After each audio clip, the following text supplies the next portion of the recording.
अच्छा सर, ये नी के इशू और जो गैंठिया है, ये दोनों मुख्तलिफ है। मुख्तलिफ है और गैंठिया की वजह से भी पेशेंट नहीं चल फिर सकता। हाँ, गंठिया जो है जोड़ों की बीमारी जो बच्चों में भी होती है और बड़ों में भी होती है, तो वो गंठिया से जोड़ खराब हो जाते हैं। तो सर इसकी मेन रीज़न क्या होती है गैंठिया क्या है?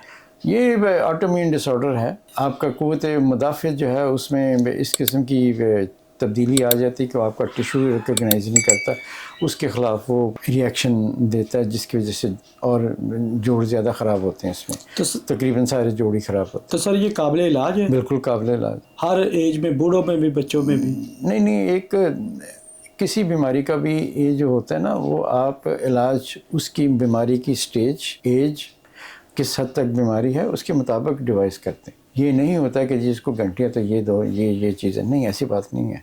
बच्चों में मुख्तलिफ इलाज है। अर्ली स्टेज के ऊपर जब गंठिया हो उसका मुख्तलिफ इलाज है।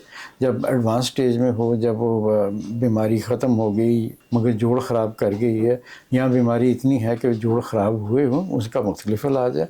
फिर इस तरह जोड़ों के अलावा और भी इसके अंदर टिश्यू इन्वॉल्व होते हैं, उनका मुख्तलिफ इलाज है।